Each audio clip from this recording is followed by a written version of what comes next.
اعوذ باللہ من الشیطان الرجیم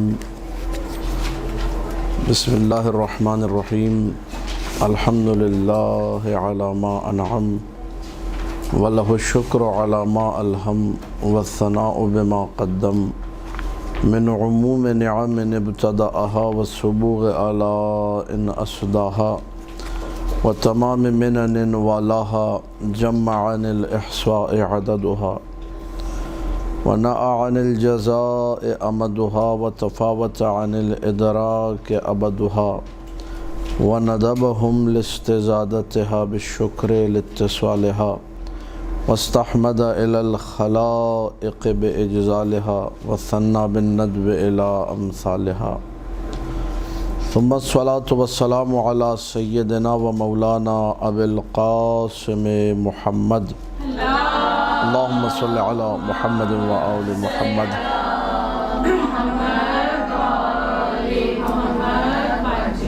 وآله الطيبين الطاهرين المعصومين المظلومين المنتجبين الأخيار ولعنة الله على أعدائهم الأشرار أما بعد فقال الله تبارك وتعالى في كتابه المبين بسم الله الرحمن الرحيم عبس وتولى أن جاءه الأعمى وما يدريك لعله يزكى أو يذكر فتنفعه الذكرى أما من استغنى فأنت له تصدى وما عليك ألا يزكى وأما من جاءك يسعى وهو يخشى فأنت عنه تلهى۔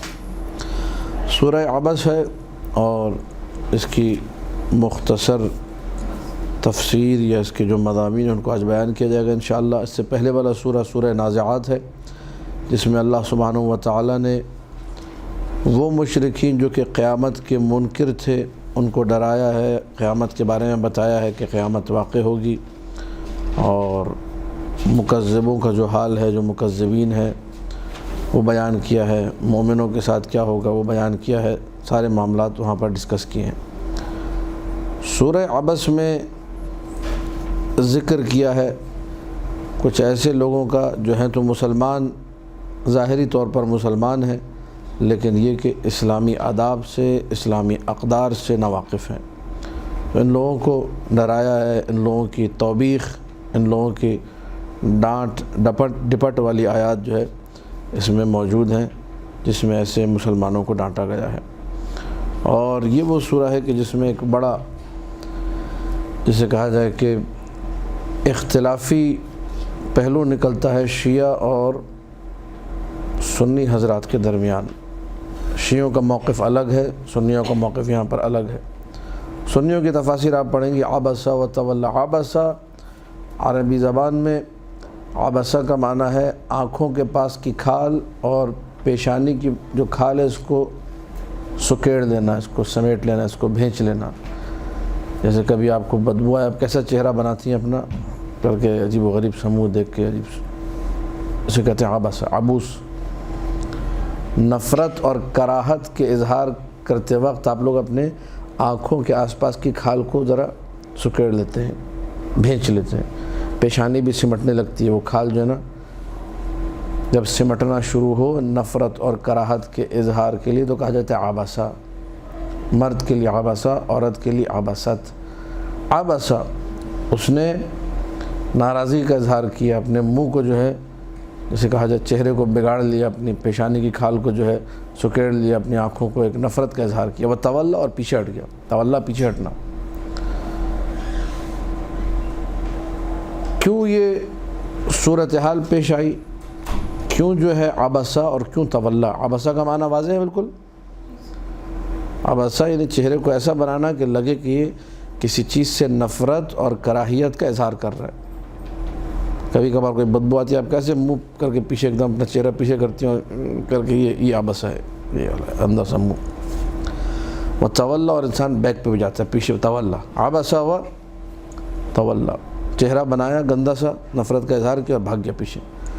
یہ ہوا کیوں؟ ان جاءہ الاعمی، اس لیے کہ ایک نابینا وہاں آیا تھا۔ ایک نابینا، ایک اندھے کے آنے کی وجہ سے کسی شخص نے یہ کام کیا۔ کیا کام کیا؟ گندہ سے منہ بنایا اور پیچھے ہو لیا، سائڈ پہ ہو گیا، مثلاً حقارت سے دیکھا۔ اصل معنی میں نے آپ کو بتا دیا، اب حقارت سے دیکھا جو بھی آپ کہیے وہ آگے لگا لیجئے، لیکن عبسہ کا اصلی معنی یہ ہے کہ منہ بنا کے گندہ سے پیچھے ہٹنا، جس میں وہ گندہ منہ بنانا جس میں نفرت کا، جیسے بعض اوقات گھر میں خواتین ایسا کھانا بناتی ہیں بندہ منہ میں رکھتا ہے کر کے پیچھے، یہ عبس وتولی ان جاءہ الاعمی، نابینا سامنے سے آ گیا۔ وما یدریک لعلہ یزکیٰ، اب یہاں پہ پوری توجہ چاہوں گا میں آپ لوگوں کی، جب آپ لوگ اہل سنت تفاسیر کا مراجعہ کریں گی تو وہاں لکھا ہوا ہے کہ نعوذ باللہ نستجیر باللہ نقل کفر نباشد، یہ آیت جو ہے رسول اکرم کے لیے نازل ہوئی ہے، نعوذ باللہ رسول اکرم۔ یہ میں آپ لوگوں کے سامنے جو ہے سنیوں کی کتابوں کا حوالہ جو کتاب میں دیا ہے میرے پاس، وہاں سے پڑھ رہا ہوں۔ ابن ام مکتوم رسول اللہ کے ایک مؤذن تھے، مؤذن نابینا تھے، اور رسول اللہ کے دو مؤذن تھے، ایک رات کے مؤذن ایک دن کے مؤذن۔ دن کے مؤذن حضرت بلال تھے، رات کے مؤذن حضرت ابن ام مکتوم، یہ دو مؤذن۔ تو ابن ام مکتوم جب آئے تو رسول کے برابر میں قریش کے لوگ بیٹھے تھے، ابو جہل، شیبہ ابن ربیعہ، عتبہ، عباس ابن عبد المطلب، ولید ابن مغیرہ وغیرہ وغیرہ، رسول ان کو اسلام کی دعوت دے رہے تھے۔ ایسے میں ابن ام مکتوم وارد ہوئے آئے، تو نعوذ باللہ یہ اہل سنت ہمارے جو ہے بھائیوں نے لکھا ہے کہ نبی نے ابن ام مکتوم اس اندھے مؤذن کو جب دیکھا تو نبی نے نعوذ باللہ منہ بنایا، نفرت کا اظہار کیا اور نبی سائڈ پر ہو گئے، یہ انہوں نے لکھا ہے۔ ہم لوگ یہ بات نہیں کرتا، جب سنیوں نے مزید آگے جو لکھا ہے وہ بھی جملہ آپ لوگ سماعت فرمائیے اور برداشت کیجئے کہ جب بھی ابن ام مکتوم کو دیکھتے تھے تو نبی اس کا احترام کرتے تھے، ابن ام مکتوم مؤذن کا، اور کہتے تھے سبحان اللہ، واہ واہ، وہ آ گیا کہ جس کے چکر میں مجھے ڈانٹ پڑی ہے۔ یہ سنیوں نے اپنی کتابوں میں لکھا ہے، مرحبا بمن عاتبنی فیہ ربی، مرحبا، ویلکم، ویلکم کس کے لیے؟ اس کے لیے کہ جس کے چکر میں مجھے ڈانٹ پڑی، سنیوں نے اپنی کتابوں میں لکھا ہے۔ تو اگر اس کو مان لیا جائے کہ نعوذ باللہ ایک نابینا کے آنے پر نبی اکرم کس کے ساتھ بیٹھے ہوئے تھے؟ قریش کے بڑے لوگوں کے ساتھ، قریش کے وی آئی پی کے ساتھ بیٹھے ہوئے تھے، ایسے میں ابن ام مکتوم نابینا مؤذن وارد ہوا، نعوذ باللہ خاکم بدہن، نبی نے یہ کام کیا۔ تو قرآن کی وہ آیتیں کدھر لے کے جائیں گے؟ انک لعلی خلق عظیم، وہ کہاں لے کر جائیں گے؟ نبی سے جب کوئی مصافحہ کرتا تھا، ہاتھ ملاتا تھا، جب تک سامنے والا اپنا ہاتھ خود سے نہ نکالے نبی نہیں چھوڑتے تھے، نبی کو کسی نے تھوکتے ہوئے نہیں دیکھا، کوئی ایسا عمل جس میں جو ہے حقارت ہو، جس میں جو ہے توہین ہو، جس میں ناپسندیدگی ہو، نبی سے کبھی کوئی ایسا عمل سرزد۔ اللہ نے نبی کے بدن کو معطر بنایا تھا، کسی کو یعنی جزیرۃ العرب کی گرمی تو عجیب و غریب ہے، ٹھیک ہے، پسینے مسلسل وہاں تھے، تو نبی کا پسینہ عطر تھا، ازواج رسول اس عطر کو شیشی میں جمع کر کے تبرکاً تقسیم کیا کرتی تھی۔ تو وہ نبی جو اتنا مطہر ہے، اتنا پاکیزہ ہے کہ کسی بھی قسم کی کوئی ایسی چیز تکویناً اللہ نے جسم میں بھی سسٹم رکھا ہے۔ بعض اوقات ممکن ہے آپ کا اخلاق بہت اچھا ہو، بہترین اخلاق ہے، بہترین زبان، سب کچھ بہترین ہے، لیکن پسینے کی بدبو ایسی لوگ دور بھاگ گئے، اس پہ آپ کو اختیار نہیں ہے، ٹھیک ہے، وہ پسینہ جب آیا اس کی بدبو کی وجہ سے لوگ بھاگ گئے۔ اللہ نے نبی میں کوئی ایسی چیز، ہمارا عقیدہ ہے، کوئی ایسی چیز نہیں رکھی جس کی وجہ سے دور لوگ، اور اس کو آپ لوگ اس عقیدے کو محفوظ کیجئے، لکھیے، نوٹ کیجئے۔ یہ بھی ایک میں نے پہلے بھی عرض کیا تھا، کسی جو ہے بیوقوف نے جو ہے دعا کروائی تھی کہ اگر امام زمانہ کو بھی نعوذ باللہ کرونا ہو گیا تو امام زمانہ کی شفا بھی کے لیے دعا کروا رہا تھا کوئی بیوقوف وہیں بیٹھ کر۔ تو کرونا اگر پھیلنے والا مرض ہے، سب کو معلوم ہے، ہمارا عقیدہ یہ کہ ایسا کبھی بھی مرض امام زمانہ کو، کوئی ایسا مرض جس کی وجہ سے لوگ دور بھاگے، یعنی نعوذ باللہ یہ اتنا بیوقوف ہے کہ امام زمانہ کو بھی آئسولیٹ کرا رہا ہے، امام زمانہ کو بھی سائڈ پہ کرا رہا ہے، نعوذ باللہ۔ اس کو نہیں معلوم کہ ہمارے عقیدے کے خلاف ہے، روح عقیدے کے، کبھی بھی معصوم کو، کبھی بھی نبی کو، کبھی بھی امام کو کوئی ایسا مرض نہیں ہو سکتا، کوئی ایسی بیماری نہیں ہو سکتی جو پھیلنے والی ہو جس کی وجہ سے لوگ دور بھاگیں، بولے دور بھاگو۔ امام وہ ہستی ہے، ساری کائنات تڑپتی ہے امام کے لیے، دور کبھی نہیں بھاگ سکتی، ٹھیک۔ تو اب اگر نعوذ باللہ نبی سے ایسا عمل سرزد ہوا کہ جو عمل آپ اگر سنیں، فرض کیجئے میں میرے بارے میں سنیں یا میں آپ کے بارے میں سنوں کہ کوئی اندھا آیا تھا آج کے دور میں نبی اور معصوم کو ہم لوگ ابھی بات ہی نہیں کرتے، ڈسکس ہی نہیں کرتے ابھی. ایک لمحے کے لیے میں اپنی اور آپ کی بات کرتا ہوں کہ اگر مجھے آپ کے بارے میں پتہ چلے یا آپ کو میرے بارے میں پتہ چلے کہ مولانا صاحب مثلا فلاں جگہ مجلس پڑھے تھے اور فلاں جگہ درس دے رہے تھے، وہاں لوگوں سے ملاقات کرتے ہوئے اچانک ایک نابینا آ گیا تو مولانا صاحب نے گندا سمو بنا پیچھے ہٹ گئے، آپ کو کیسا لگے گا؟ کوئی بھی اس کو اپریشیٹ، کوئی بھی اس کی جو ہے تحسین، کوئی بھی اس کی جو ہے اس کو داد نہیں دے گا کہ بہت اچھا عمل کیا، سب اس کی غیر اخلاقی عمل ہے. تو وہ نبی جو کہ خلق عظیم کا مالک ہے، وہ نبی جو کہ اسوہ حسنہ رکھتا ہے، وہ نبی جس کے بارے میں قرآن میں واضح طور پہ موجود ہے کہ نبی نرم دل ہیں. اگر نبی سخت دل ہوتے تو قریش کے سارے بدماش بھاگ جاتے. بدتمیز ترین لوگوں کو، بے تربیت ترین لوگوں کو نبی نے سدھارا ہے. جو عرب کے بدترین لوگ تھے ان کو نبی نے بہترین بنایا. یہ نبی کا کمال تھا، یہ خود نبی کا ایک معجزہ تھا. تو ایسے اس میں جو ہے نا یہ والی آیت انہوں نے کہا اپنی کتابوں میں لکھ دیا اور آج تک لکھا ہوا موجود ہے کہ کس کے بارے میں نازل ہوئی ہے؟ یہ نعوذ باللہ نبی کے بارے میں نازل ہوئی ہے. ٹھیک، اس کے بعد پھر میں باقی پورشن بھی پڑھوں گا، لیکن ہمارا عقیدہ یہ ہے کہ یہ نبی اکرم کے بارے میں نازل نہیں ہوئی. ابن ام مکتوم اعمیٰ تھے، یہ بات ٹھیک ہے. اعمیٰ کون ہے؟ نابینا. ابن ام، یہ شیعہ سنی سب نے لکھا، یہ بات مسلم ہے. لیکن وہ جس نے منہ بنایا تھا اور جو پیچھے ہٹا تھا وہ نبی اکرم نہیں تھے، بنو امیہ کا پہلا خلیفہ تھا. اب ایسا انہوں نے گندا سا منہ بڑے اچھے طریقے سے بنایا اور بڑے اچھے طریقے سے گندے طریقے سے پیچھے ہٹ گئے. کچھ اس طریقے کے بنے گا عجیب و غریب سا. عبس وتولی ان جاءہ الاعمیٰ، اعمیٰ کے آنے کی وجہ سے، نابینا کے آنے کی وجہ سے حضرت عثمان رضی اللہ تعالیٰ عنہ نے یہ کام انجام دیا. وما یدریک لعلہ یزکیٰ. اب یہاں سے آپ لوگ اس کو جو ہے سماعت فرمائیے. تمہیں کیا معلوم؟ لعلہ یزکیٰ، شاید کہ وہ پاکیزہ ہو جائے، شاید کہ وہ اپنا تزکیہ نفس کرے. لعلہ یزکیٰ. اب پھر وہی والی بات ہے، وما یدریک، تمہیں کیا معلوم. یہ تمہیں کیا معلوم بھی دو تفسیر رکھے گا. سنیوں کے پاس وما یدریک کا خطاب نبی کے لیے اور ہمارے پاس یہ خطاب کے لیے. ٹھیک، وہ شخص جو نبی کے پاس آ رہے ہیں، تمہیں کیا معلوم، ممکن ہے سب سے بہترین یہی بن جائے. یہی جو ہے موعظہ اور اخلاق کی بات کو سیکھے. او یذکر فتنفعہ الذکریٰ، اور وہ موعظہ اور اخلاق کی بات اس کو کیا دے؟ فائدہ پہنچائے. پھر اس کے بعد اللہ نے ڈانٹ کے جو ہے نا وہ ڈوز کو بڑھایا، پریشر کو بڑھایا. یہ جملے کہے لعلہ، شاید یہی نابینا جو ہے بہترین اخلاق کا مالک بن جائے، پاک و پاکیزہ بن جائے، موعظہ اور پند اور نصیحت سے فائدہ دے. اما من استغنا فانت لہ تصدی، وہ جو پیسے والا ہے، وہ جو مال والا ہے، وہ جو بے نیاز ہے، فانت، اے عثمان تم، لہو تصدی، چہرہ اس کی طرف کرتے ہو، اس کی طرف دیکھ رہے ہو.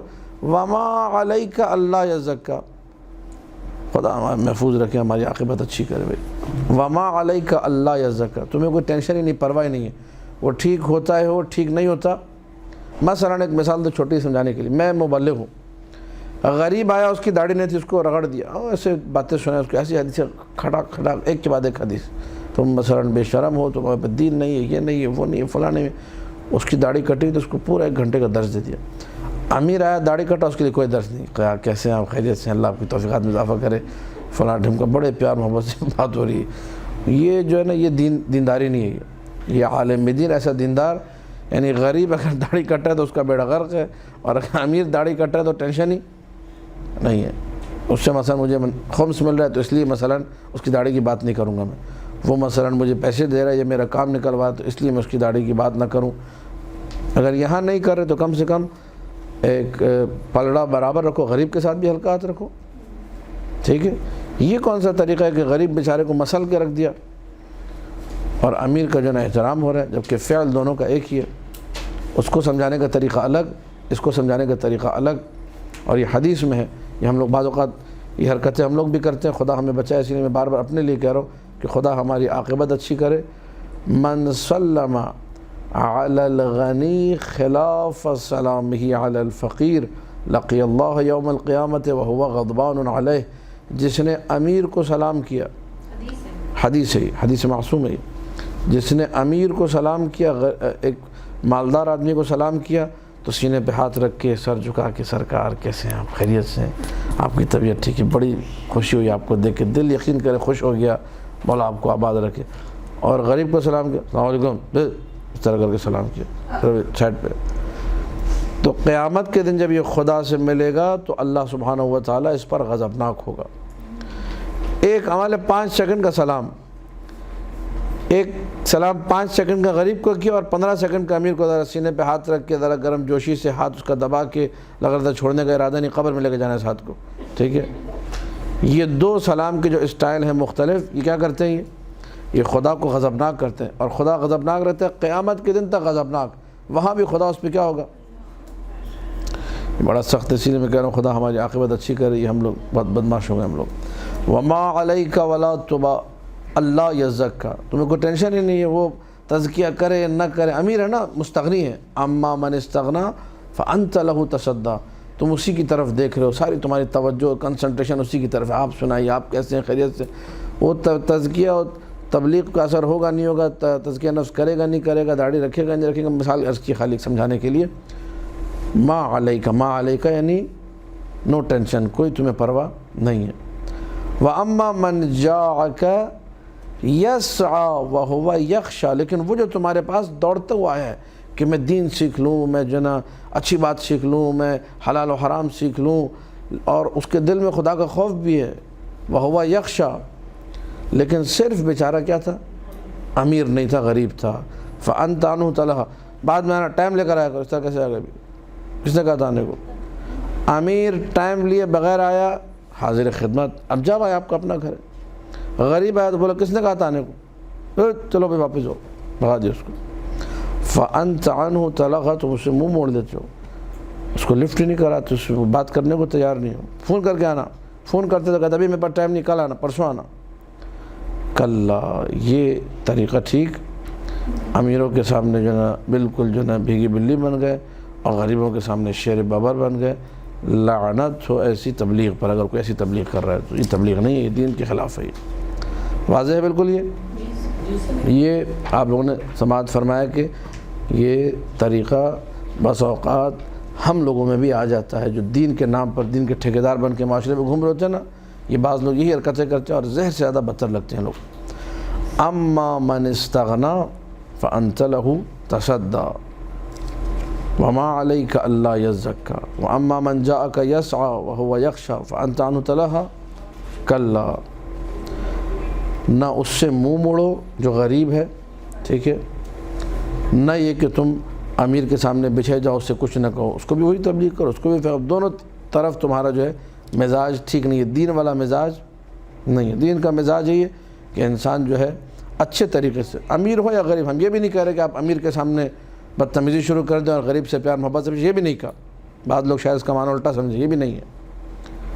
آپ قرآنی جو روش ہے, اللہ نے موسیٰ و ہارون کو فرعون کے پاس بھیجا. قولا لہو قولا, اے موسیٰ اور ہارون فرعون سے جا کے کیا کہنا, نرمی سے بات کرنا. تو کیا ہماری قوم فرعون سے ہی بدتر ہے؟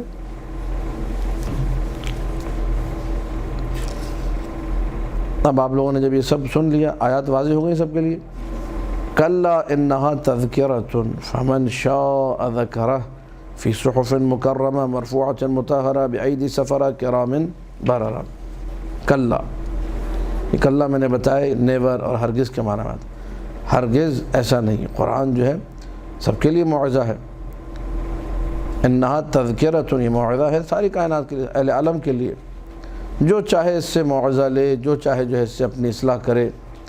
فی صحف مکرمہ, یہ ایسے جو ہے صحیفوں میں ہے جو کہ مکرم ہیں, یعنی ان کا احترام اللہ کے پاس محفوظ ہے. آسمانوں میں بلند ہے, مرفوع یعنی یہ بلندی رکھتے ہیں آسمانوں میں. مطہرہ ہے. شیطان اور جو خبیث لوگ ہیں وہ اپنے نجس افکار اور اپنے نجس جو ہے تصرفات کے ذریعے اس قرآن کو آلودہ. آپ دیکھیے توریت کے ساتھ کیا ہوا, انجیل کے ساتھ کیا ہوا. جس کی جو مرضی ہے اس نے توریت میں گھسا دیا, انجیل میں گھسا دیا. آج توریت اور انجیل یا تو مکمل جو ہے وہ تحریف ہو چکی ہے, یا اس کا 90 یا 85% حصہ تقریباً سب کا سب تحریف شدہ ہے, چینج ہو چکا ہے. لیکن الحمدللہ قرآن میں کوئی ایسی چیز, کیا شیطان نہیں تھے؟ یقیناً وہ مسیحیت سے زیادہ شیطان یہاں موجود تھے, یہودیوں سے زیادہ شیطان مسلمانوں میں موجود تھے. لیکن پھر بھی تحریف نہیں ہوئی. یہ رب کا اعجاز ہے کہ قرآن تحریف سے محفوظ رہا. بِأَيْدِي سَفَرَ، یہ قرآن جو نازل ہوا ہے آسمان سے کس کے ہاتھوں نازل ہوا ہے؟ یہ ان ملائکہ کے ہاتھوں جو کہ سفر کرتے ہیں، جو کہ وحی الہی کو لے کر سفر کرتے ہیں، نازل ہوتے ہیں آسمان سے زمین پر. کرامن، یہ ملائکہ جو ہے یہ بڑے لوگ ہیں، کریم لوگ ہیں، برارہ نیکوکار ہیں، نیکی کرنے والے ہیں، مطیع ہیں اللہ کے. یہ ساری کی ساری باتیں قرآن کے حوالے سے. تو ان آیات کو بھی آپ لوگ ذرا پھر سے پڑھیے اور اس میں غور کیجیے. انہا تذکرۃ، یہ تذکرہ ہے. قرآن کیا ہے؟ میں اگر قرآن سنا رہا ہوں اور سنا رہا ہوں فقط امیروں کو اچھے طریقے سے، غریبوں کے لیے نہیں، تو ایسا نہیں بھائی. قرآن ہر ایک کے لیے، جو چاہے آئے اور اپنی آخرت اس قرآن کے ذریعے سے سنوارے. فی صحف مکرمہ مرفوعۃ مطہرہ بأیدی سفرہ کرام بررہ. ایک کے بعد ایک آیتیں عظمت قرآنی کے حوالے سے. اور قرآن کا موعظہ، قرآن کی تعلیم ہر ایک کے لیے ہے جو بھی تقوی الہی یخشا ہو اور یسعی ہو. سعی کرے، سعی کوشش کرے، جد و جہد، اس کے اندر انٹرسٹ ہو اور خوف الہی ہو، واقع استفادہ کر سکتا ہے. قتل الانسان ما اکفرہ، یہ قتل الانسان یہ ایک بد دعا کا جملہ ہے. ٹھیک ہے، یعنی اردو میں نہیں کہتے بیڑا غرق ہو، ستیہ ناس ہو، یہ وہ ہے قتل الانسان. انسان کا بیڑا غرق ہو. ما اکفرہ، کس چیز نے انسان کو اتنا کافر بنا دیا؟ کس چیز نے انسان کو اس کفران نعمت پر، اس جو ہے انکار پہ وادار کیا؟ ٹھیک ہے، انسان اتنا بدماش کہ دیکھیے، یعنی بد دعا ہے. اس اگر آپ لب و لہجے کو قرآن کے سمجھیں، یہ بد دعا کس پہ دی ہے؟ یہ رسالت کا انکار کرنے پہ یا توحید کا انکار کرنے پہ. یہ دوگانگی، یہ ڈبل پالیسی. امیر کے ساتھ رویہ کچھ اور ہے، غریب کے ساتھ. نابینا آیا تو چہرہ بگاڑ دیا تم نے، نابینا آیا تو کراہت اور ناپسندیدگی کا اظہار کیا، نابینا آیا تو بدماشی شروع کر دی تم نے. تم ہو کیا؟ تم حیثیت کیا ہے تمہاری؟ کیا اسٹیٹس ہے تمہارا؟ وہی جو سورہ علق میں بھی ہم نے پڑھا تھا، اللہ نے تمہیں ایک گندے پانی سے ایک نطفے کی پیداوار ہو، تم ایک نجس پانی سے جو ہے خلق کیا. وہی آیتیں دوبارہ یہاں پہ ریپیٹ ہو رہی ہیں. یہ انسان بیڑا غرق ہو، اس انسان کا یہ کفر پہ اترا ہوا ہے. من ای شیء خلقہ، اللہ نے اس کو کسی سے خلق کیا؟ من نطفۃ، ایک نطفے سے، ایک گندے پانی کی پیداوار. خلقہ فقدرہ، خلق کیا، فقدرہ، بہترین بنا دیا. ہاتھ پاؤں بہترین، جسم بہترین، سر بہترین، دھڑ بہترین، سارے اعضاء و جوارح، تمام اندام اس کے اعلیٰ، زبردست، بہترین استفادہ کر رہے ہیں. ثم السبیل یسرہ. اب یہ ثم السبیل یسرہ کے دو معنی مفسرین نے کیے. کچھ لوگوں نے لکھا ہے پھر اس کے بعد اس کے لیے راستے کو آسان بنایا، مطلب اسے خیر و شر جس طرح ہے الہمہا فجورہا و تقواہا، وہ والا معنی کیا. اور بعض نے کہا ثم السبیل یسرہ شکم مادر میں تھا، رحم مادر کو کھول دیا. روایت میں بھی ہے کہ جب ماں جو ہے بچے کو پیدا کرنے لگتی ہے تو اس تکلیف کے وقت بھی خداوند متعال اس کی مدد کرتا ہے ایک ماں کی، تاکہ بچے کی پیدائش جو ہے آسانی سے ہو سکے. یہ خواتین آپ لوگ جو اس کو بہتر طریقے سے سمجھ سکتی ہیں. ثم السبیل یسرہ یعنی شکم مادر سے پیدا ہونے والے بچے کے لیے اس نے آسانی پیدا کی. ثم اماتہ فاقبرہ، پھر جو ہے اسے اللہ نے زندگی وغیرہ دینے کے بعد ایک مرحلہ ہوا ہے کہ موت دی اور قبر میں اتار دیا. ثم اذا شاء انشرہ، پھر جب وہ چاہے دوبارہ قبر سے اٹھائے گا، دوبارہ قبر سے نکالے گا. کلا لما یقض ما امرہ، لیکن ہرگز اس نے وہ جو اسے کرنا چاہیے تھا، وہ رب کی اطاعت کرنی تھی، وہ اس نے انسان نے ایمان رب پہ لانا تھا، ایمان نہیں لے کر آیا، کفر میں لگا رہا، عصیان میں لگا رہا، پروردگار کی نعمتوں کو نعوذ باللہ رونتا رہا، ٹھکراتا رہا، انکار کرتا رہا، کفر کرتا رہا. اسی لیے کہا قتل الانسان ما اکفرہ. انسان جو ہے یہ عرب کے پاس جو ہے نا بد دعاؤں میں سے بد دعائیہ جملہ ہے جو میں نے بتا دیا. اردو میں اس کا ٹرانسلیشن یہ بنے گا بیڑا غرق ہو، ستیہ ناس ہو، خدا اس کو پوچھے، یہ والا معنی. پھر اس کے بعد فوراً دوبارہ جو ہے اس سورے میں جو ہے ایک کہتے ہیں سوئچ کیا نعمتوں کی طرف. اب یہ بتا دیا کہ جو کچھ تمہارے پاس ہے وہ تمہیں کس نے عطا کیا؟ وہ ہم نے عطا کیا. فَلْيَنظُرِ الْإِنسَانُ إِلَىٰ طَعَامِهِ، انسان اپنے سامنے رکھے ہوئے کھانے کو دیکھے. ٹھیک ہے، ایک روٹی جو بنتی ہے، ایک روٹی، اس ایک روٹی کے لیے مخلوق خدا میں سے 200 طاقتیں لگتی ہیں. 200 لوگ کام کرتے ہیں، ایک روٹی کا بہتر لقمہ آپ کے حلقوم تک، آپ کے حلق تک پہنچتا ہے۔ وہ پتہ نہیں کب زمین پہ ہل چلتا ہے، کب زمین سے کوڑا کرکٹ صاف ہوتا ہے، اس کے بعد اس پہ ہل چلایا جاتا ہے، اس کے بعد پتہ نہیں بیل جوتے جاتے ہیں، وہ راہٹ الگ کام کر رہا ہے، تو غلہ گاہنے کی مشین الگ ہے، پانی دینے والے آبیاری کا سلسلہ الگ ہے، اس میں کتنے لوگ ہیں، ہر جگہ 10 لوگ لگے ہوئے، کہیں 5 لوگ لگے ہوئے۔ پھر اس کے بعد جب وہ غلہ فصل کا وقت آ گیا کاٹنے کا، اس کے بعد اس کو گاہنا یعنی چھلکے کو اور دانے کو الگ کرنا، وہ الگ سلسلہ ہے۔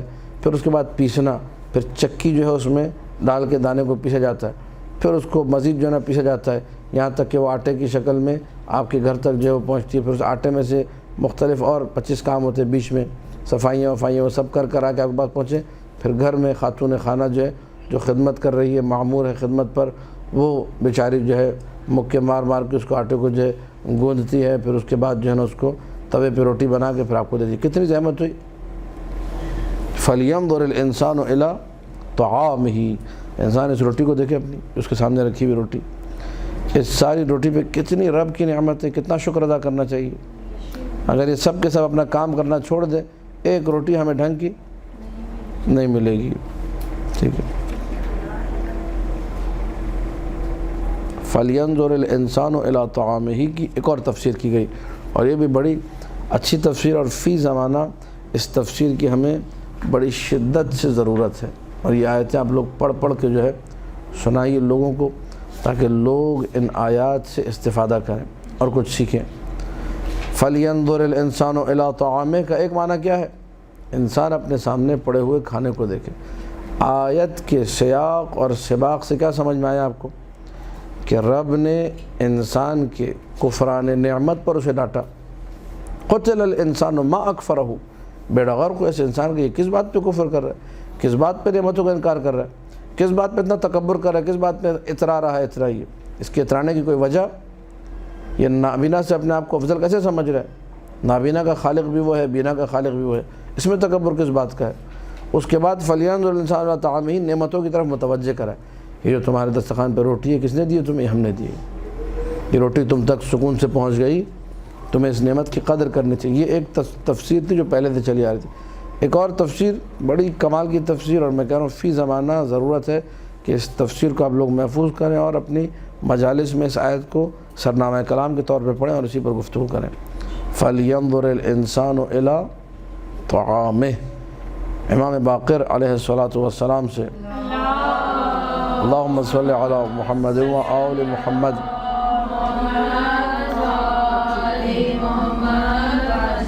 پوچھا گیا کہ ما طعامہ، جو قرآن کہہ رہا ہے کہ انسان غور کرے، نظر کرے نہیں غور کرے، اپنے طعام میں غور کرے۔ یہ طعام سے مراد کیا ہے؟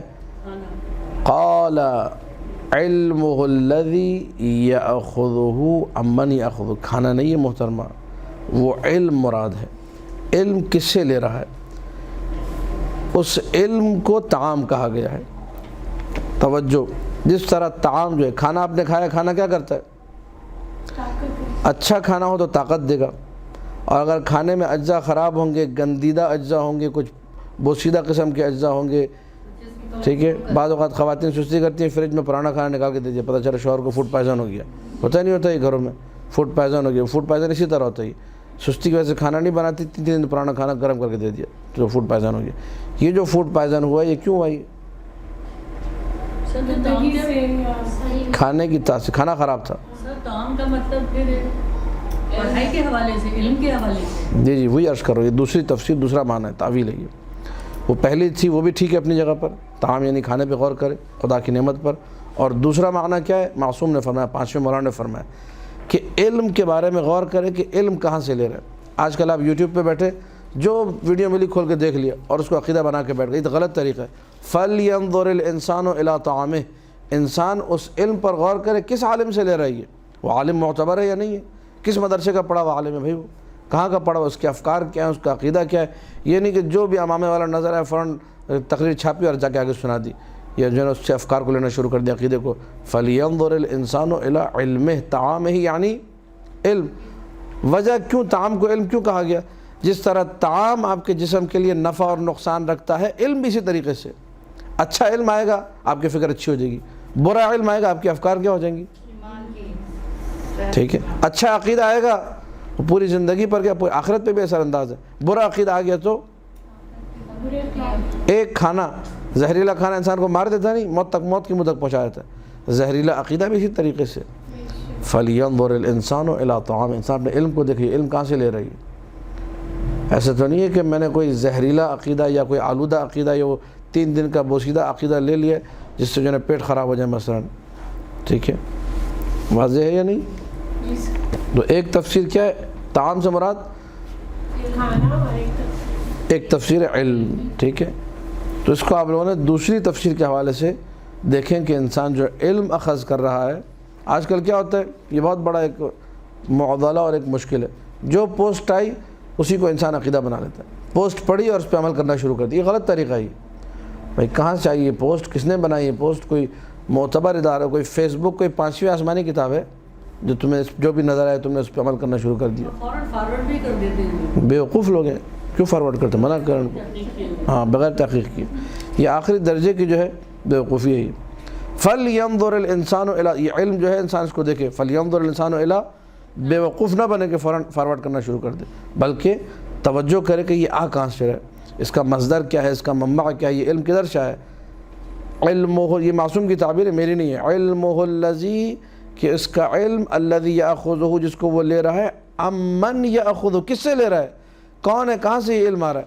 آج کل لوگوں نے ایک ٹرینڈ جو ہے وہ سیٹ کر دیا ہے کہ وہ مولانا نے فرمایا، اس کی تفسیر الگ ہے، اس کا مقام الگ ہے۔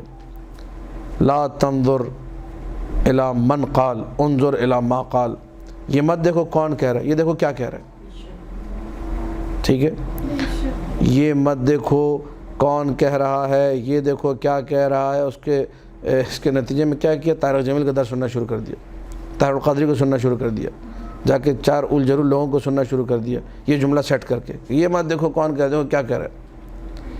سب یہ دیکھنا پڑے گا کہ کون کہہ رہا ہے اور کیا کہہ رہا ہے، بالکل دیکھنا پڑے گا، لازمی طور پہ دیکھنا ہے، اور فرق کرتا ہے، ایک دفعہ لسنر میں ہوں، ایک دفعہ لسنر آپ ہیں۔ ایک دفعہ میں ہوں، مجھے پتہ ہے زہر کیا ہے اور زہر کے علاوہ جو زہر کا علاج ہے وہ کیا ہے۔ ایک دفعہ میں کتاب پڑھتا ہوں، مجھے پتہ ہے اس کتاب کے اندر جو ہے نا بدماشی کہاں پہ ہو رہی ہے، کہاں اچھی چیز ہے، کہاں غلط چیز ہے۔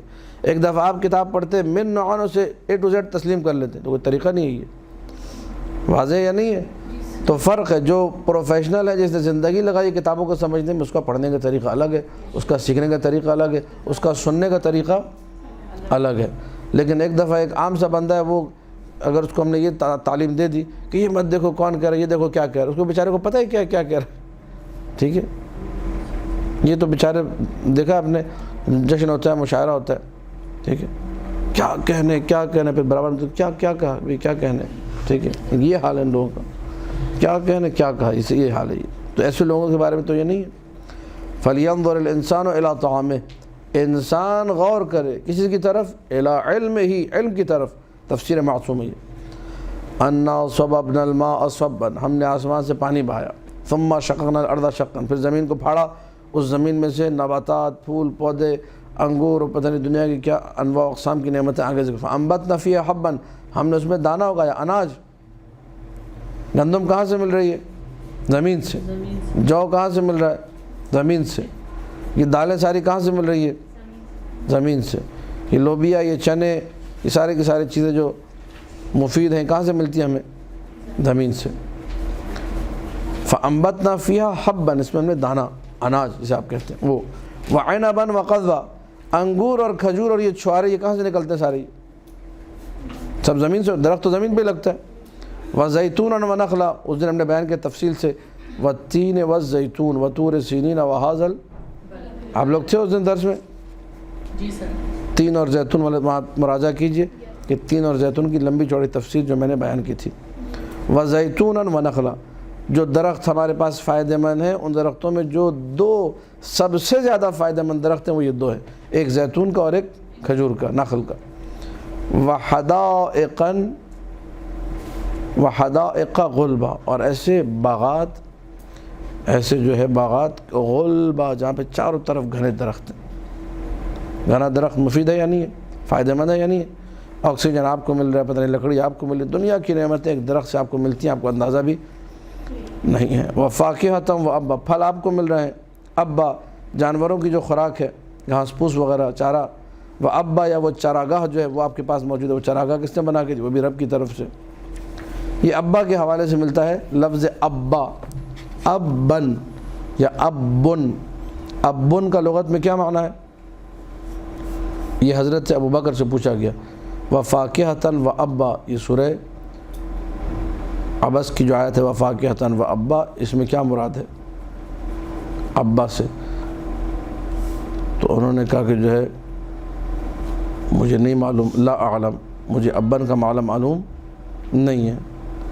فاکہہ تو ہمیں پتہ ہے، فاکہہ پھل فروٹ جو میوے وغیرہ ان کو کہتے ہیں، لیکن یہ ابا ہمیں نہیں معلوم ہے، خدا بہتر جانتا ہے۔ پھر یہ بات امیر کائنات تک پہنچی تو مولانا نے فرمایا تعجب کیا، سبحان اللہ، عجیب بات ہے، اس کو ابا کا مطلب نہیں معلوم ہے۔ اما علم ان الابا هو الکلأ والمرعى، اب کسے کہتے ہیں؟ چارے کو اور چراگاہ کو۔ چراگاہ جہاں پہ جانور چرتے نہیں ہیں، بہت سارے جانور مل کے جس مقام پہ چرتے ہیں، اپنا چارہ وغیرہ کھاتے ہیں، اس جگہ کو مرعا کو، چراگاہ کو کیا کہتے ہیں؟ اب کہتے ہیں۔ تو یہ جو ہے حضرت ابو بکر کے علم میں چیز نہیں تھی، شیعہ سنی سب نے لکھا بے لکھا ہے خالی نا، الف اب، اب الف بے، لیکن بے پر تشدید ہے، شد ڈبل با ہے، واضح ہے۔ جی سر۔ متاعا لکم ولانعامکم، یہ جو ہے متاعا لکم، یہ ساری کی ساری چیزیں کیا ہیں؟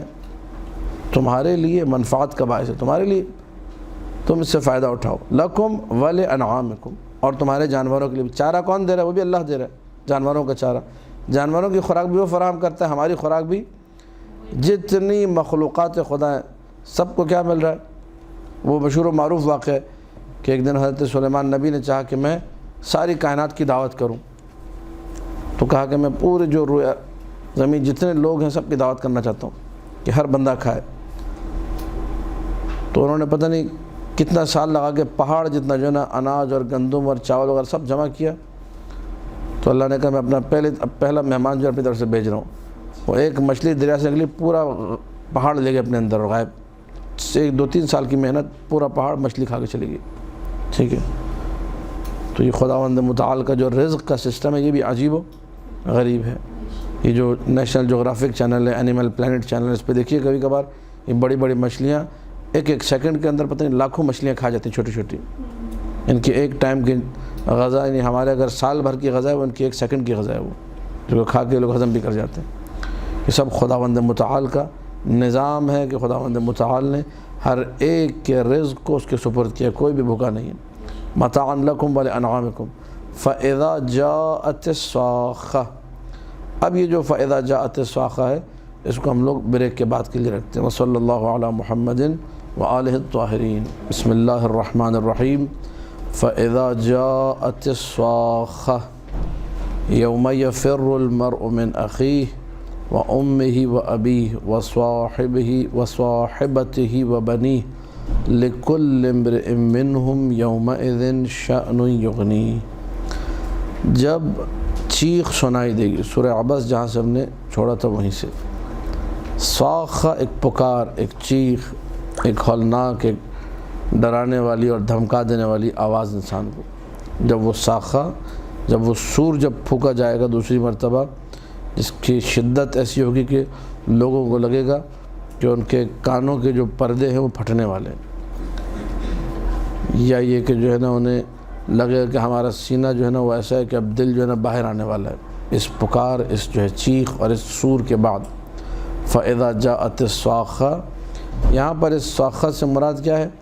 یہ وہ والا سور نہیں ہے جو قیامت کے بارے میں کہا جاتا ہے کہ جو قیامت آئے گی تو یہ دوسرا سور ہے۔ ایک پہلا سور ہے جو قیامت کی آمد کی نشاندہی کرے گا، ایک یہ پہلا سور۔ دوسرا سور وہ ہے جو قبروں سے اٹھنے کے بعد ہے، یہ اس سور کی بات ہو رہی ہے۔ فاذا جاءت الصاخہ، یہ نمبر 2 ہے، یہ جس میں مردہ قبروں سے نکل کے زندہ ہوں گے، اس سور کی بات ہو رہی ہے۔ وہاں کیا ہوگا؟ یوم یفر المرء من اخیہ، انسان اپنے بھائی سے بھاگ رہا ہوگا۔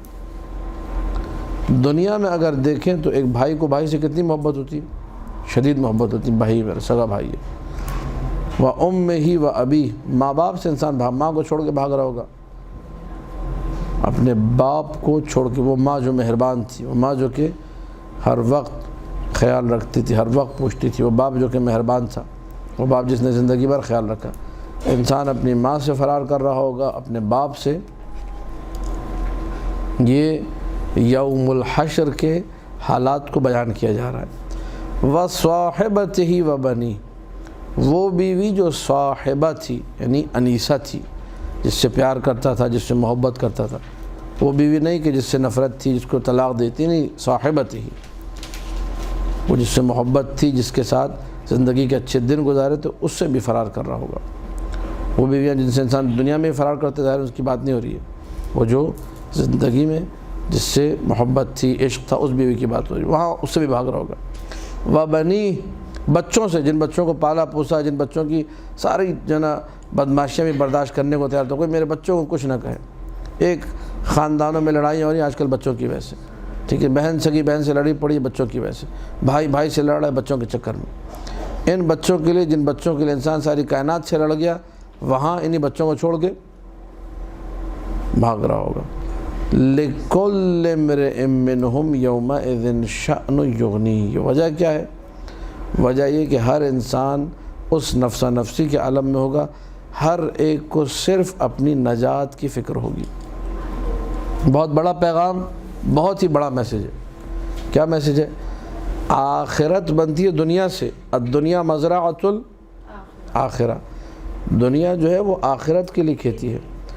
کل تم کس طریقے سے بھاگ رہے ہو، حشر کے دن اللہ نے قرآن میں بتایا، اس کو کوئی جھٹلا بھی نہیں سکتا ہے کہ نعوذ باللہ یہ جھوٹا ہوگا، نہیں، یہ سچ ہے، یہ عین حقیقت ہے۔ یہ وہ تبلیغ نہیں ہے، یہ وہ جو ہے نا کسی مولوی صاحب کا درس نہیں جو مفروضوں پر اپنی طرف سے بنایا ہوا پھینکا ہوا درس نہیں ہے، یہ قرآن ہے۔ انسان اپنے بھائی کو چھوڑ کے بھاگ رہا ہوگا، انسان ماں باپ کو چھوڑ کے بھاگ رہا ہوگا، انسان بیوی بچوں کو چھوڑ کے کیوں بھاگ رہا ہے؟ بیوی بچوں کو چھوڑ کے لِكُلِّ امْرِئٍ مِّنْهُمْ يَوْمَئِذٍ شَأْنٌ يُغْنِيهِ، ہر ایک اپنے مبتلا ہوگا، میں بچ جاؤں، میں جہنم میں نہ جاؤں۔ جس طریقے سے تمہیں وہاں اپنی فکر ہوگی، یہاں بھی اگر اپنی فکر کر لو تو کئی لڑائی جھگڑے بچ جائیں گے، ختم ہو جائیں گے۔ یہاں اپنے بچوں کے چکر میں کیوں آ رہے، یہاں اپنی بیوی کے، یہ ساس بہو پہ میرا خیر درس سے پورا یہاں پہ القائم میں دیا ہے، ساس بہو کے اختلافات کے اوپر سنیے گا آپ لوگ بیٹھ کے، لیکن اس کا ایک بنیادی عنصر یہی ہے، اگر ساس سمجھ جائے، بہو بھی اس بات کو سمجھ جائے، اور شوہر بھی سمجھ جائے، سب سمجھ جائے، گھر کے جتنے افراد ہیں جو ایک جوائنٹ فیملی سسٹم میں رہ رہے ہیں، کہ کیا کرنا ہے ہم نے، وہاں بھاگ رہے ہیں، وہاں اپنی نجات کی فکر ہوگی۔ یہاں یہ چغلیاں، اس کو لگا، ادھر بجھا، ادھر گرا، ادھر، یہاں کیوں کر رہے کام، اس کو دھوکہ دے رہے ہم لوگ، کیوں اس قدر جو ہے ہم لوگ اپنی آخرت سے اس دنیا میں بے خبر ہو جاتے ہیں۔ جب آخرت ہوگی تو وہاں تو صرف نجات کی فکر ہوگی، میں بچ جاؤں۔ ماں کو نہیں دیکھے گا انسان، باپ کو نہیں دیکھے گا، بیوی کو نہیں دیکھے گا، بچوں کو نہیں دیکھے گا، سگے بھائی بہنوں کو بھول جائے گا، ماں باپ کو بھول گیا، بھائی بہنوں کو بھول گیا، بیوی بچوں کو بھول گیا۔ کیوں بھول گئے بھائی؟ کیونکہ مجھے اپنی نجات کی فکر ہے۔ جیسے تمہیں وہاں اپنی نجات کی فکر تھی، سب کو بھول گئے، تو اپنی نجات کی خاطر یہاں بھی سب کو بھول جاؤ۔ یہ اگر کر لو تمہاری آخرت سنور جائے گی، ٹھیک ہے۔ میں دوسروں کے بچوں پہ ظلم کروں اپنے بچوں کی خاطر، میرے بچوں کو کوئی کچھ نہ کہے، ٹھیک ہے، اور اپنے بچوں کو اوپر لانے کے لیے دوسروں کے بچوں کی تذلیل، یہ ہوتا ہی نہیں ہوتا معاشرے میں، دوسرے کے بچوں کو ذلیل کر رہے ہیں میرے بچوں پر۔ میرا بچہ نکمہ ہی کیوں نہ ہو، وہ کہتے ہیں ہر ماں اپنے بچے کو شکیل یعنی خوبصورت شکل والا اور عقیل عقل مند سمجھتی ہے، جتنا بڑا بدھو کہتے ہیں سب سے عقل مند یہی ہے، کمال کا بچہ یہ صحیح ہے، جیسی بھی شکل ہو اس ماں کو تو پیارا لگتا ہے، لیکن مقام تربیت میں انسان کو تھوڑا سا اپنی عقل کو بیدار کرنا ہوگا کہ ہر مقام پہ یہ نہیں چلے گا کہ بس میرا بچہ میں میرا بچہ نہیں، تھوڑا سا اپنی آخرت کے بارے میں سوچو۔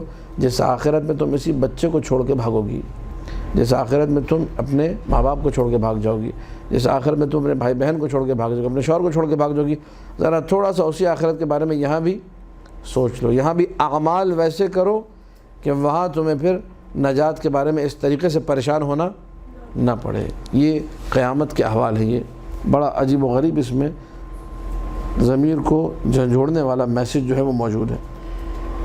یوم یفر المرء من اخیہ، انسان اس بھائی سے جس سے انتہائی مانوس تھا، بھائی جان بھیا کہہ کے پکارتا تھا، اسے بھاگ رہا ہوگا۔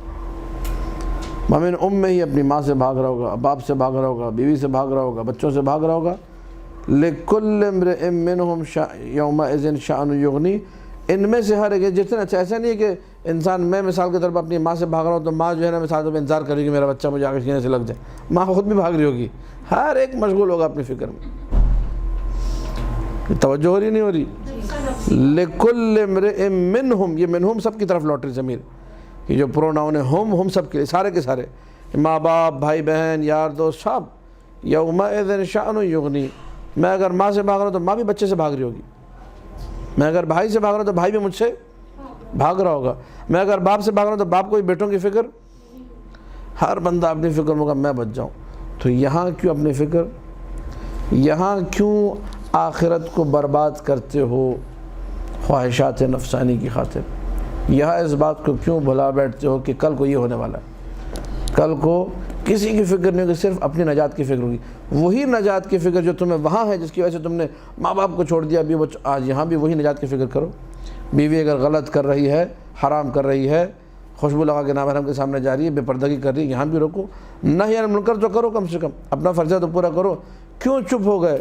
اس لیے کہ بیوی کی محبت میں گرفتار ہو، خواہش نفس، آخرت سے کوئی تعلق نہیں ہے۔ بیوی چپ ہے، شوہر حرام کر رہا ہے، بدماشیاں کر رہا ہے، چونکہ بیوی کو وہ لا کے دے رہا ہے پیسہ، بیوی کے ہر جائز اور ناجائز خواہش کو پورا کر رہا ہے، بیوی نہی عن المنکر نہیں کرے، بیوی چپ ہو گئی۔ یہاں بھی تھوڑا سا اپنی آخرت کے بارے میں سوچو کہ جس طرح وہاں تم شوہر کو چھوڑ کے بھاگو گی، یہاں بھی۔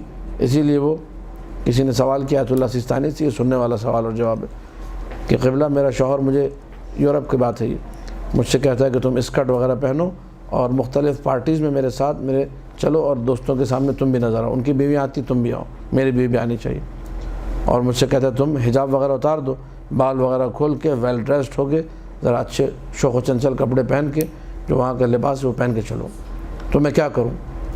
تو آیت اللہ صاحب نے جواب لکھا کہ آپ فوراً طلاق لے لیں، ایسے انسان کے ساتھ رہنے کی ضرورت بھاڑ میں گیا۔ اب وہ قاعدہ کہ جی گھر بساؤ، کون سا گھر بسانا بھائی؟ اصل گھر بستا دین سے، جب دین نہیں ہے تو پھر کوئی گھر بھی نہیں بسے گا، واضح ہے یا نہیں ہے؟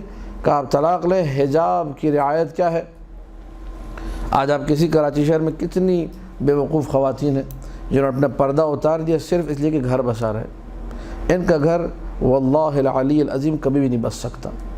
جو شوہر کے کہنے پر، جو ساس کے کہنے پر حرام کام کرتی ہیں صرف اس لیے کہ میرا گھر خراب نہ ہو، بھائی تمہارا گھر تو ویسے ہی خراب ہے حرام کام کر کے، بدماشیاں کرنے کے بعد کون سے جو ہے گھر بچے گا؟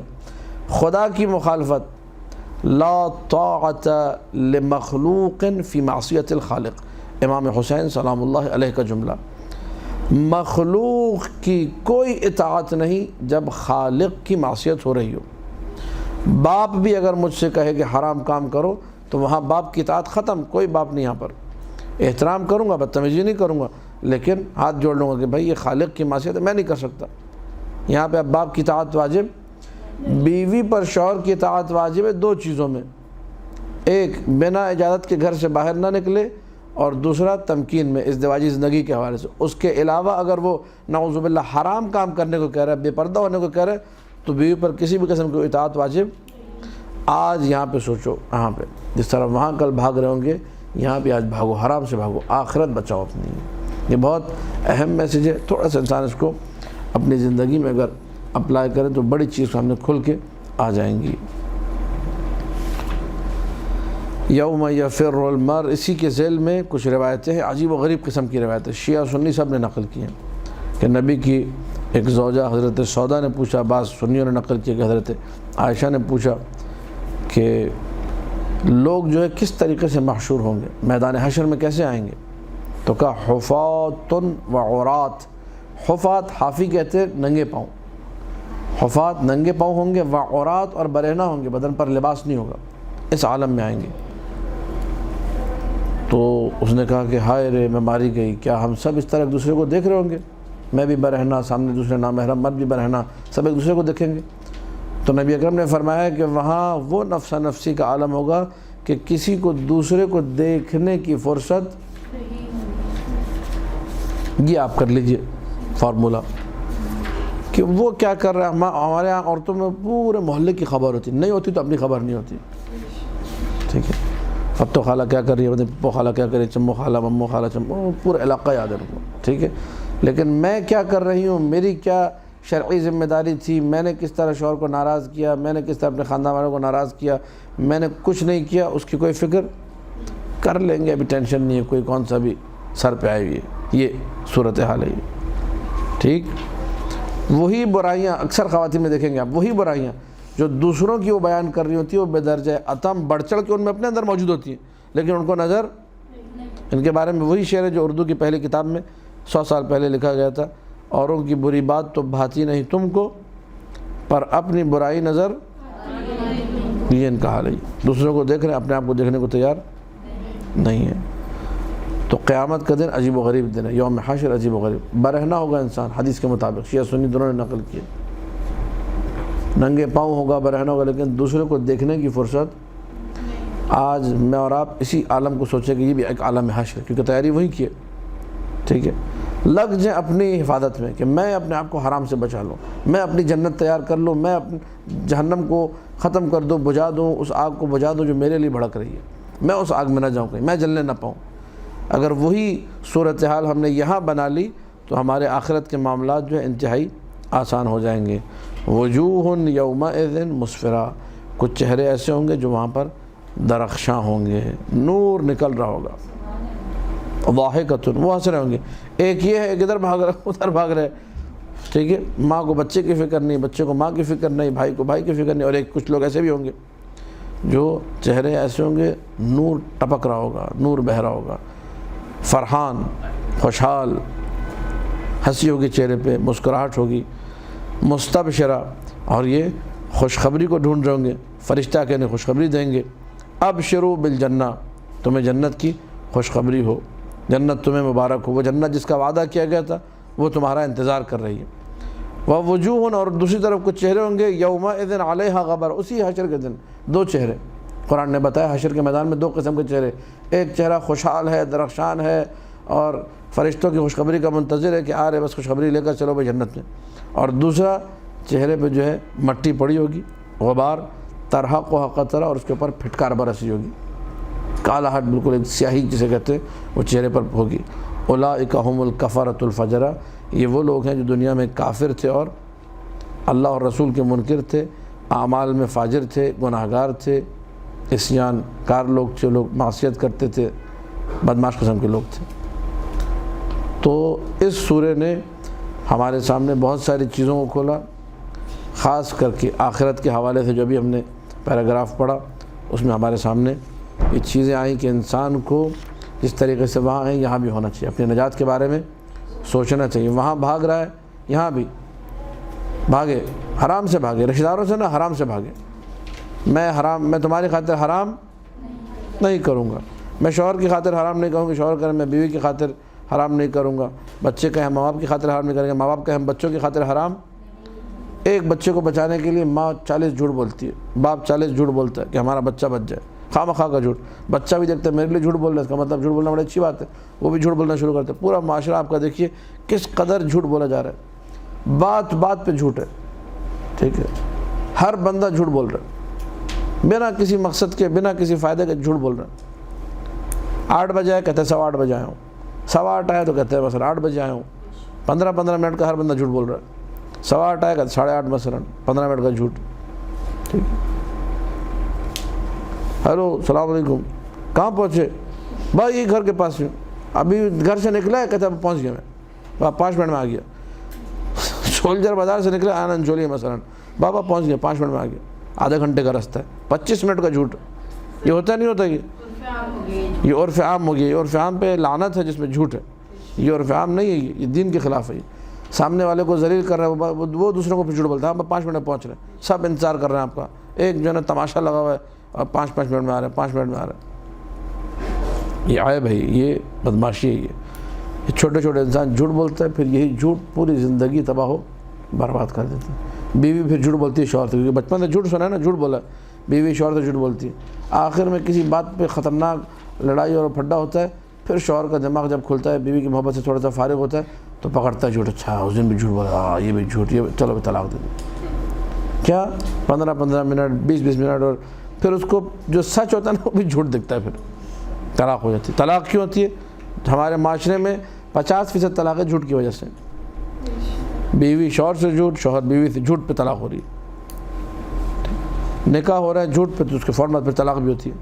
ٹھیک ہے، خدا را اپنی زندگی سے ہمارا آپ جھوٹ کو نکال دیں. یوم یفر المرء من اخیہ، انسان بھائی اپنے بھائی سے بھاگ رہا ہوگا. آج بھی آپ جھوٹ سے بھاگیں اگر آخرت بنانی ہے. 4 مذاق میں بھی جھوٹ بولنے کی ضرورت نہیں ہے. کس بات کا جھوٹ بولے بھائی؟ فائدہ کیا جھوٹ بولنے کا؟ آفس نہیں جا سکے، طبیعت میری خراب تھی. طبیعت کیا خراب تھی؟ رات کو گپے مارتے رہے، دیر سے سوئے، صبح نیند آ کے سو گئے. آفس میں میری طبیعت بہت خراب ہے، بس سر میں درد شدید. اللہ کے بندے تم ٹائم پہ سوتے تو ٹائم پہ اٹھتے، تمہاری طبیعت خراب نہیں ہوتی، سر میں درد نہیں ہوتا. جھوٹ. لیو چاہیے مجھے، جھوٹ. لیو پہ جھوٹ، چھٹی پہ جھوٹ، آنے پہ جھوٹ، آنے جانے میں 5 منٹ 10 منٹ کا جھوٹ. کھانا کھا رہا ہے اس پہ جھوٹ بول رہے ہیں، مسلسل جھوٹ پہ جھوٹ. ٹھیک ہے، کچھ پانی پینے، کوئی کولڈ ڈرنک پی رہا ہے اس پہ جھوٹ بولا جا رہا ہے، خواہ مخواہ فضول کے جھوٹ. ٹھیک ہے، ایک گلاس پیا بھر کے، ڈکار بھی نہیں ماری، کہتا ہے میں نے 2 گھونٹ لیے تھے اور 2 گھونٹ میں نے پیپسی پی تھی، حالانکہ پوری بوتل پی گئے. اب اس جھوٹ کا کیا مقصد ہے؟ سمجھ سے باہر ہے. پوری پلیٹ جو ہے چند لقموں میں چٹ کر گیا، کہتا ہے میں نے چکھی ہے بریانی. اب یہ سب جھوٹ ہے یا نہیں؟ یہ سارے جھوٹ ہیں، سب آخرت برباد کریں گے، بیڑا غرق کریں گے. تو یہ سورہ ہمیں پیغام دے رہے کہ وہاں تم جو ہے نا بھائی کو چھوڑ کے بھاگ رہا ہوگا، تو آج بھی انسان کے بچے بن جاؤ، اپنی حرکتیں ٹھیک کر لو، یہ بدماشیاں یہاں پر نہ کرو. اللہ کے فرشتے ایک ایک چیز تمہاری لکھ رہے ہیں. ٹھیک ہے، کل کو قیامت کے انسان نام عمل کرے گا، ما لہذا الکتاب، ہی کیسا نام عمل ہے بھائی؟ لا یغادر صغیرۃ ولا کبیرۃ. اس میں تو چھوٹی سے چھوٹی مائنر سے مائنر تھنگ میں نے سوچا بھی نہیں تھا کہ یہ بھی ادھر لکھا جائے گا، وہ بھی وہاں لکھا ہوا ہے. وہ سب کچھ وہاں موجود ہوگا. فرشتوں کی نگاہ سے، خدا کی نگاہ سے مخفی کچھ بھی. آج اپنے آپ کو سدھار لو. ٹھیک ہے، خواتین ہیں پردے میں ڈنڈی مارنے ماسٹر ہیں، ایسے گون اسکارف پہنتی ہیں کہ بیچارے مردوں کو کرنٹ لگ کے مر جاتے ہیں. ٹھیک ہے، ہم نے پردہ کیا ہے بھائی، تم اپنا پردہ ٹھیک کرو. کالی چادر پہنو، کالی چادر عورت کا حجاب ہے. یہ گون اسکارف کے نام پہ بدماشی نہ کرو. فل اٹریکشن، سارے پھول اس میں لگائیں، چنبیلی کا پھول اس میں، پتہ نہیں گوندے کا پھول اس میں، گلاب کا پھول اس میں، 4-5 ہیرے موتی بھی اس میں لگا لیے، عقیق بھی لگا لیا، درنجف بھی لگا لیا، اسکارف پہنا ہوا ہے. لڑکا دیکھ کے گر جاتا ہے، بے ہوش ہو جاتا ہے. ٹھیک ہے، اور یہ کہتی ہے ہم نے حجاب کیا، پردہ کیا. یہ جھوٹ ہے. یہ جھوٹ بولنا کیا ہے شرعاً؟ ٹھیک ہے، پوری دنیا کو بتا رہے ہاں ہماری بیٹی بڑی باحجاب بیٹی. یہ جھوٹ بول رہی ہے. باحجاب کیا نکلی؟ وہ پتہ چلا یہ حجاب تھا. ٹھیک ہے، گون بالکل ایسا گون کہ لگ رہا ہے کہ جسم پہ رکھ کے سیا گیا اس کو، فٹنگ والا گون بالکل. یہ بے حجابی کی انتہا ہے. یہ کس کے ساتھ بدماشی ہو رہی ہے؟ دین کے ساتھ. جھوٹ کس کو بولا جا رہا ہے؟ نعوذ باللہ، امام زمانہ کے سامنے جھوٹ بولا جا رہا ہے. خدا را انسان اپنے آپ کو سدھارے، ورنہ کل کو امام زمانہ کے سامنے سر اٹھانے کے قابل نہیں رہے گا. یہ سورہ عبس و تولی، اس کو آپ لوگ بار بار پڑھیے اور میرے ان جملوں کو یاد کیجیے جو میں نے آج کے درس میں کہے کہ خدا را ہم لوگ اپنی زندگی سے جھوٹ کو نکالیں. اور آپ نوٹ کیجئے گا، جب آپ جا کے میری باتوں کو سوچیں گے آپ کو نظر آئے گا کہ آپ میں سے بھی ہر ایک کہیں نہ کہیں معذرت کے ساتھ 4-5 منٹ کا جھوٹ تو بول رہا ہوگا، خواہ کا جھوٹ، بنا کسی مقصد کے جھوٹ. میں بھی بولتا تھا، میں نے کم کر دیا. میں نے سوچا یار یہ کیوں جھوٹ بولتے ہیں ہم لوگ. ٹھیک ہے، میں نے 1 پلیٹ بریانی کے بعد میں نے بولا بیگم کو چکھی تھی، تو میں نے کہا تو جھوٹ ہو گیا یار، میں اپنا بتا رہا ہوں، ہم لوگ کا نہیں ہے. پھر اس کے بعد میں نے جب چکھتا ہوں تو 1-2 چمچوں کو چکھنا شمار کرتا ہوں. اگر پلیٹ کا نہیں، پلیٹ بھر کے کھایا بھی، پیٹ بھر کے کھایا. سچ بولو، یہ پوری پلیٹ کھانے کے بعد یہ جملہ کہنا کہ میں تھوڑی سی چکھی، اس کا مقصد کیا ہے؟ کیوں یہ جھوٹ بولا؟ میں بیوی لڑائی کر دے گی، مثلا پھڈا ہو جائے گا، کیوں بولا؟ یہ سمجھ میں نہیں آیا مجھے، وہاں بولنے کی ضرورت ہی نہیں. جھوٹ اسی طرح آپ لوگ اپنے اندر چیک کیجیے، آپ لوگ نظر آئے گا کہ ماشاءاللہ ایک جھوٹوں کا انبار ہے جو ہم لوگ بنا کسی مقصد کے بول رہے. امام حسن عسکری سلام اللہ علیہ کا ارشاد ہے، اللہم صلی علی محمد و آل محمد. مولا فرماتے ہیں جعلت الخبائث فی بیت، تمام کی تمام جو خبائث ہیں، خبیث چیزیں ہیں، بری اشیاء ہیں، ان کو ایک جو ہے گھر میں لاک کر دیا گیا، قرار دے دیا گیا، ایک گھر میں بند کر دیا گیا. اور اس کے بعد کیا کیا گیا؟ اس کے بعد ان پہ ایک تالا لگا دیا گیا اور اس کی چابی ہے جھوٹ. آپ جھوٹ بولیں گے تو وہ ساری کی ساری برائیوں کا دروازہ آپ کے لیے. ہم لوگ صبح شام جھوٹ بول رہے نہیں بول رہے. جب صبح شام جھوٹ بول رہے ہیں تو ہر برائی کا دروازہ ہمارے لیے. اور آپ یہ نوٹ کیجئے، میں نے جملہ بڑا دقیق کہا ہے کہ بنا کسی مقصد کے، یعنی وہ جو کسی کے بارے میں جملہ کہا گیا تھا کہ اگر کیلا کھا رہا ہو تو پوچھے کیا کھا رہا ہو، کہتا ہے سیب کھا رہا ہوں. یہی والی ہماری بھی مثال ہے کہ ہم کیلا کھا رہے تھے، کیا کھا رہے ہو، سیب کھا رہا ہوں. اس جھوٹ کا مقصد کیا ہے؟ کوئی مقصد. ایسے ہی کچھ ہماری صورتحال بھی بنی ہوئی، بنا کسی مقصد کے غلط کام کر رہے ہیں. اور نہ دنیا والوں سے کوئی اس میں پریشانی ہے، نہ دنیا والوں سے کوئی ڈر و خوف ہے. انسان خواہ میں جب جھوٹ بولتا ہے تو جب ڈر و خوف ہوگا تو سوچیے کتنا جھوٹ بولے گا. پوری کہانیاں گڑھ دی جاتی ہیں، پورے خاندانوں میں فتنہ و فساد کرا دی جاتے ہیں جھوٹ پلان کر کے. پورا قصہ جھوٹا، اسی جھوٹے قصے پہ طلاق ہوئی، اسی جھوٹے قصے پہ پتہ نہیں نکاح ہو گیا، اسی جھوٹے قصے پہ 10 سال تک خاندان لڑتے رہے. بعد میں پتہ چلا وہ سوائے جھوٹ کے کچھ الف سے لے کر یہ تک سب جھوٹ تھا، کوئی اس کی حقیقت نہیں تھی.